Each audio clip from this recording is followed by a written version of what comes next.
नमस्कार, मैं विजय नारायण गर्ग फिर आपके साथ हूँ फिजिक्स के उस टॉपिक को लेकर जो पिछली क्लास में हमने अधूरा छोड़ा था। आपको याद होगा, अब आज है कि जब हमारा द्विध्रुव, ये हमारा उस दिन पढ़ रहे थे कि द्विध्रुव है, ये माइनस का मान लीजिए या इसको प्लस का कर लीजिए आसान करने के लिए, और ये वाला माइनस का, इसके बीच की दूरी हमने मानी 2a है। टॉपिक क्या था अब याद है या बताना फिर से याद करते हैं। वैद्युत द्विध्रुव के कारण, वैद्युत द्विध्रुव के कारण विद्युत क्षेत्र या तीव्रता, वैद्युत क्षेत्र कब, जब वो पिंड निरक्षीय स्थिति में, अच्छी स्थिति का हमने पढ़ा था, उसको जो फार्मूला आया था E = 1/4πε0 2π/r³ कूलाम प्रति मीटर, उसी हिसाब से अब इसका कैसे होगा। सपोज ये तो हमारा विद्युत कोई बिंदु है, इसके हम बीच का सेंटर मान लीजिए O है, और इसकी यहाँ से यहाँ की दूरी, जाहिर सी बात है कि सेंटर है तो a हो जाएगी, कुल दूरी 2a थी। और यहाँ पर मान लीजिए कोई हमारा बिंदु है जिसको हमें गणना करनी है P, इसकी दूरी इस सेंटर से r है, समझना। तो हमें यहाँ और यहाँ दो आवेश, बिंदु आवेश हो गए, तो ये द्विध्रुव है, उनके कारण इस बिंदु पर तीव्रता अच्छी स्थिति में हमने पिछले टॉपिक में याद कर लिया था, और अब हमें याद करना है कि निरक्षीय स्थिति में अथवा अनुदैर्घ्य नहीं अनुप्रस्थ स्थिति में कैसे होगी, ये याद करना है। अब चूंकि ये a है, ये r है, ये दूरी, तो अब जाहिर सी बात है कि अगर आप यहाँ से पाइथागोरस प्रमेय लगाएं तो इसकी दूरी कितनी निकलेगी, कर्ण स्क्वायर बराबर लंबे स्क्वायर प्लस आधार स्क्वायर, यानी कि a², ये सीधा सीधा r² प्लस l² का √। ये होता है अपने, तो इतने बड़े हो गए हैं तो आइडिया नहीं बताना नहीं पड़ेगा। इसकी दूरी भी वही और इसकी भी दूरी भी वही सेम। अब हमको निकालना क्या है कि इन द्विध्रुव के कारण इन आवेशों पर इस बिंदु पर कितनी तीव्रता होगी जब बिंदु द्विध्रुव के निरक्षीय अथवा अनुप्रस्थ स्थिति में हो। तो सपोज, अब बार बार मैं भाषा नहीं लिखाऊंगा, आपको पता होगा, जानते भी होंगे। अब हम अपने टू द पॉइंट बात करते हैं। इस बिंदु A पर जो +q आवेश है, उसके कारण यहाँ पे तीव्रता कैसी होगी। +q आवेश के कारण कितनी तीव्रता बनेगी, मान लीजिए E1 है।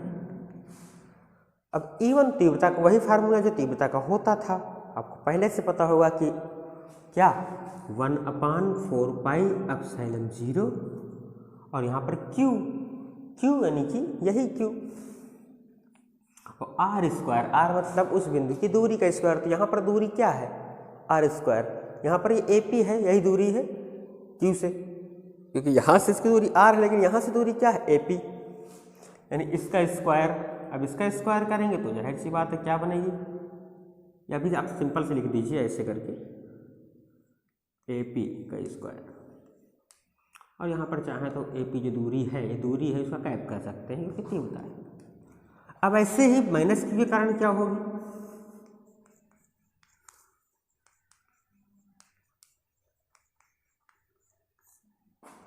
E2 मान लीजिए, तो क्या बना 1/4πε0 Q/, और ये मान लीजिए पॉइंट B था, तो ये BP हो जाएगा। अपने इजी करने के लिए यहाँ पे BP का कैप। अब हमको समझना क्या है, क्योंकि ये दूरी दोनों बराबर है, अर्थात AP बराबर BP भी है, ये भी कोई कठिन नहीं है समझने के लिए हमारे लिए। तो अब क्या दोनों की दूरियां क्या है, ये है, देख रहे हैं ना। अब हमको निकालना क्या है, हमको निकालना है तीव्रता, और तीव्रता क्या है, एक सदिश राशि है। तो अब कॉन्सेप्ट यहाँ पर हमको सबसे फोकस करके समझना है कि ये +q की आवेश है, तो जो इसके कारण जो तीव्रता होगी उसकी दिशा होगी ऐसे, इधर भागेगी, स्पष्ट है, +q है, ऐसे भेज देगा। और ये जो -q है, इससे कारण जो तीव्र, ये क्या है, ये है E1, और ये प्लस माइनस की इसकी तीव्रता की ऐसे ही आएगी, ये है E2। अब अगर इमेजिन हम यहाँ से सोचें कि यहाँ पे जो एंगल बन रहा है वो है थीटा, और यहाँ से ऐसे ऐसे ऐसे भी ये भी क्या कर दें, ये भी थीटा ही तो होगा, ये तो आपने पढ़ा ही होगा, क्योंकि ये एंगल है, समांतर रेखाएं अगर खींच दी जाती हैं तो जो तिर्यक कोण होते हैं कोण बराबर होते हैं, बहुत पुरानी चीज़ें।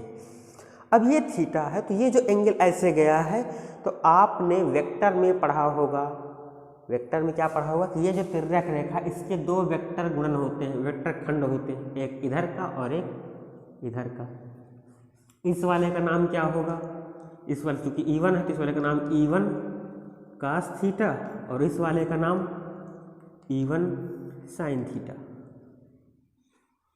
ये समझना इस घटक का, और इसका घटक क्या होगा, इसका घटक होगा तो ये भी थीटा, क्योंकि बराबर दूरी पे द्विध्रुव है तो ये भी थीटा, तो ये वाले भी थीटा इसे निकला होगा, इसे करके यहाँ भी थीटा आएगा कि ये पोर्शन, ये भी थीटा।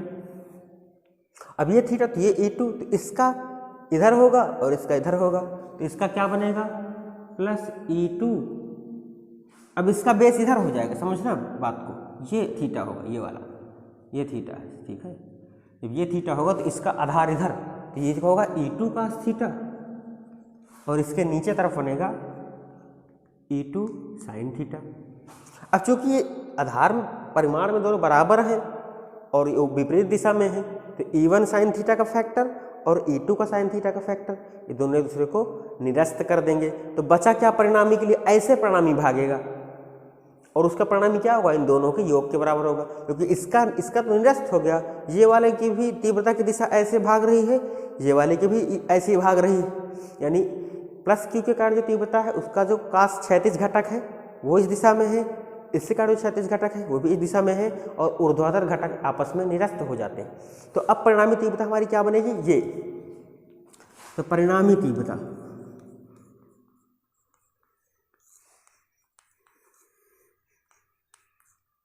कि हम बात करेंगे E is equal to E1 plus, या ऐसे कर लीजिए E1 cos theta plus E2 cos theta.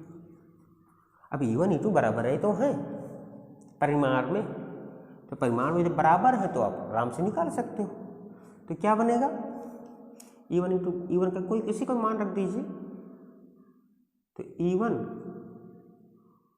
Plus E2 ऐसे लिख दो, चाहे cos थीटा कॉमन कर लीजिए।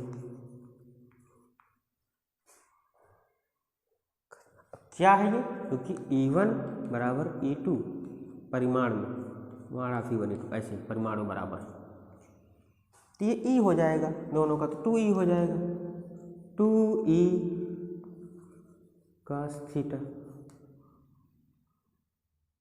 ये E1 लिख दीजिए, अब E1 का मान रख दीजिए, यहाँ से क्या हो जाएगा 2 1/4 पाई एप्सिलॉन 0। अब E1 क्या है Q बटे AP मतलब ये, BP मतलब ये, तो इसका क्या लिखेंगे R square plus A square का होल स्क्वायर, ये अंडर रूट में इनटू कास थीटा को भी चेंज कर सकते हैं, यहीं पर भी चेंज कर लो, अलग अलग टाइमिंग क्यों उसको दी जाए, तो जब ये रखे रहो भी, तो ये आ गया कास थीटा। अब कास थीटा का मान क्या है, यहाँ पे क्या है, क्योंकि AP बराबर BP बराबर R square plus A square का अंडर रूट, ये समझ में आ गया होगा। इसका जब स्क्वायर है, इसका स्क्वायर है, ये रखेंगे तो वही सेम रहेगा, तो आएगा क्या 2 1/4 पाई एप्सिलॉन 0 Q। अब ये देखो कास थीटा की वैल्यू क्या होगी, ये लंब, ये आधार, ये कर्ण, कास थीटा आधार बटे कर्ण, आधार बटे कर्ण, तो आधार बटे कि ये A और ये हो गया कर्ण, तो ये उसकी मान हो गया R square plus L square, और आधार का मतलब A और कर्ण का मतलब R square plus A square का अंडर रूट। इसको सॉल्व करने के लिए आसान है, आप जानते ही हो, ये 2Q लिख सकते हैं, ये 2a ये हो जाएगा ना यहाँ पे 2a और ये q 1/4πε0 2a इंटू क्यू बटे, अब ये और ये इसका वर्ग तोड़ते हो 1/√2 लिख सकते हैं, इसको जो गुणा कराएंगे तो 3 बटे हो जाएगा, समझ सकते हो ना। r² + l², इसको ऊपर r² + l² का 1/2, ये 3/2 हो जाता है। ये 2 और ये क्या हो जाता है, ये हो जाता है p 1/4πε0 p, ये r² + l² की पावर 3/2, क्योंकि p बराबर क्या है 2a इंटू क्यू। अब फिर वही कॉन्सेप्ट जो पहले आया था, अब इसको मैं यहाँ से लिखता हूँ, ये क्या है परिणामी तीव्रता। यदि ये सॉरी L लिख दिया, ये L नहीं है, यहाँ पे A था, ये हमने माना था शुरुआत में।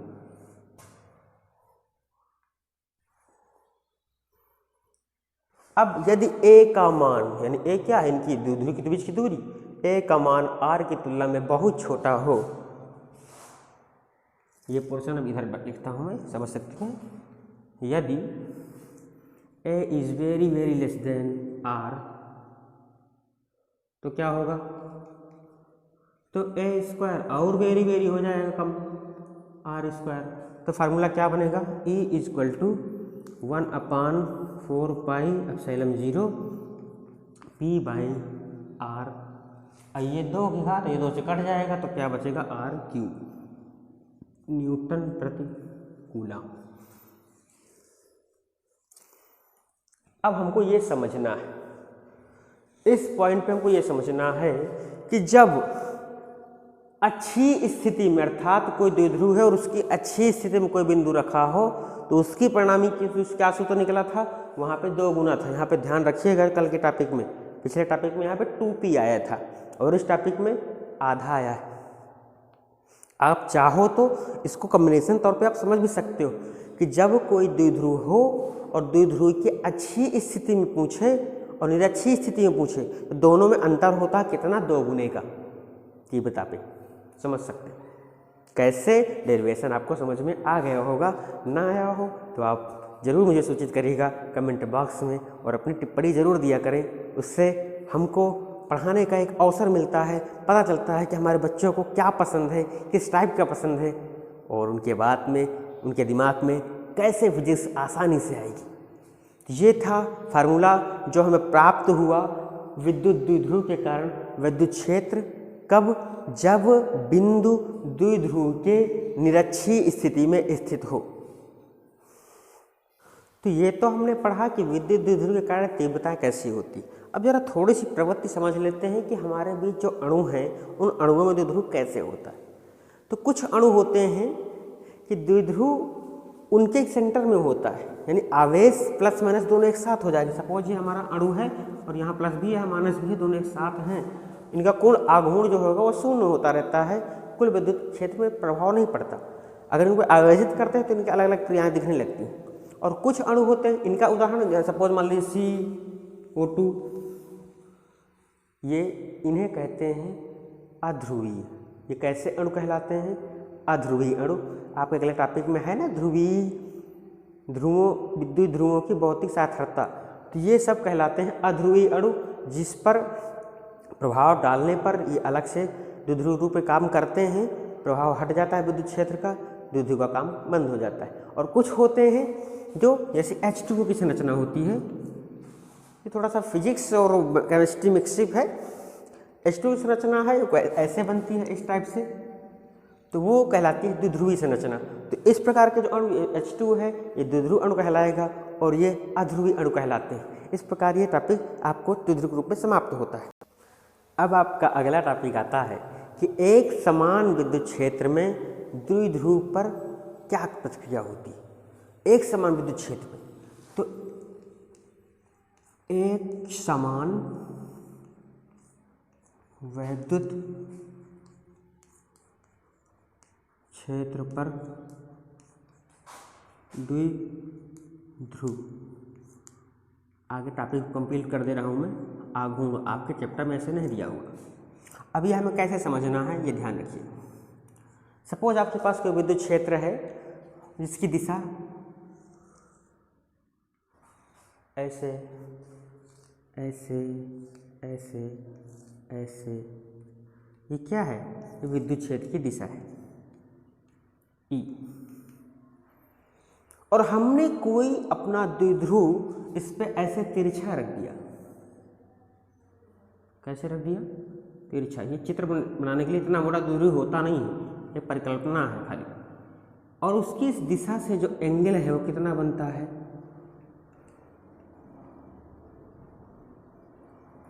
सपोज ये थीटा बनता है। कितना बनता है? थीटा एंगल पर हमने झुका के इस द्विध्रुव की दिशा से रख दिया। अब ये चूंकि सपोज मान लीजिए माइनस का क्यू है और ये प्लस का क्यू है, ठीक। अब चूंकि विद्युत क्षेत्र में है तो आपने सूत्र पढ़ा होगा कि E बराबर F बाई क्यू, तो यहाँ से हो जाएगा F बराबर क्यू ई। ये फार्मूला आपको याद होगा। तो इस पर जो बल कार्य करना शुरू हो जाएगा, इस पर क्योंकि क्षेत्र के अंदर है, क्षेत्र के अंदर है, बल कार्य करेगा, उसकी दिशा कैसी होगी? माइनस पे है।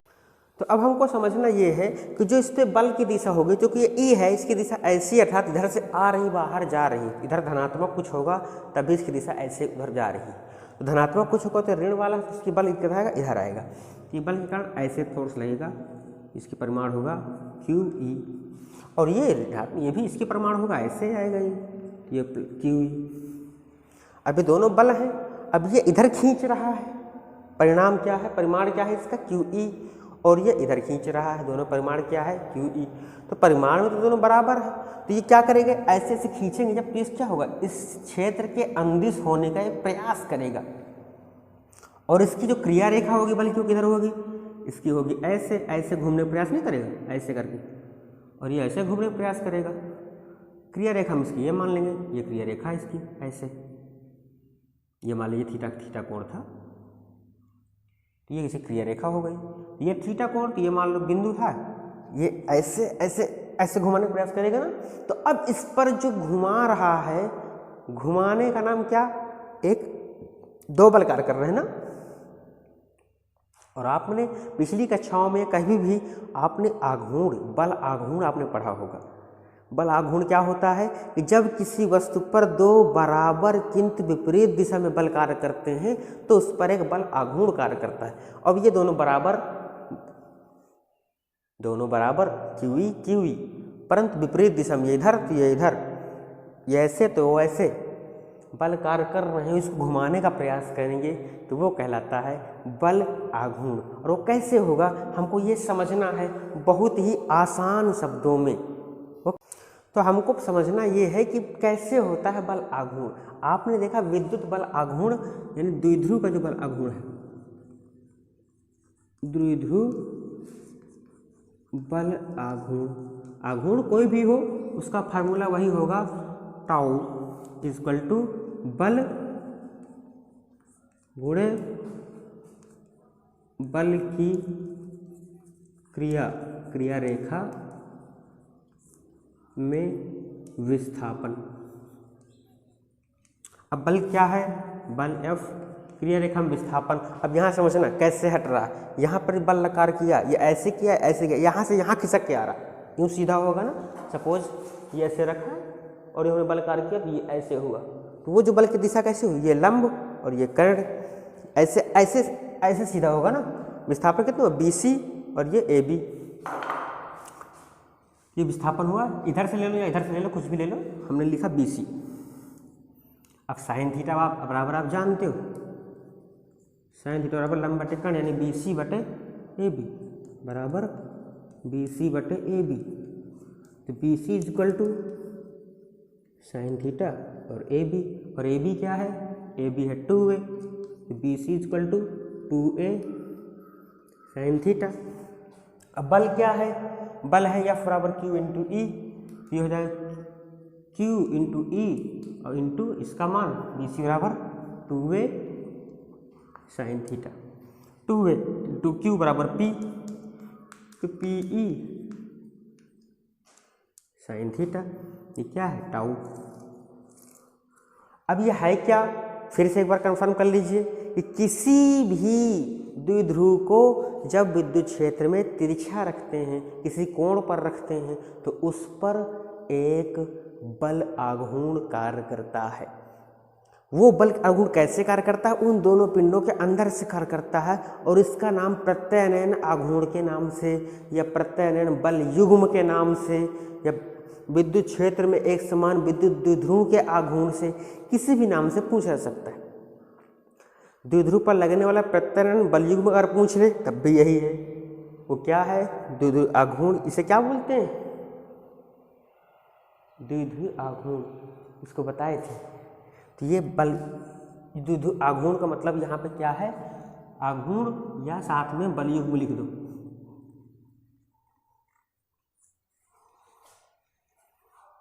तो ये आपको समझ में आ गया होगा, बहुत ही आसान है। इसका फार्मूला टाउ बराबर, इसे टाउ बोलते हैं, आप जानते होंगे, टाउ टो कुछ भी बोल सकते हैं, TAU PE साइन थीटा, जहाँ थीटा क्या है, विद्युत क्षेत्र के और विद्युत द्विध्रुव के बीच में बना हुआ कोण है थीटा।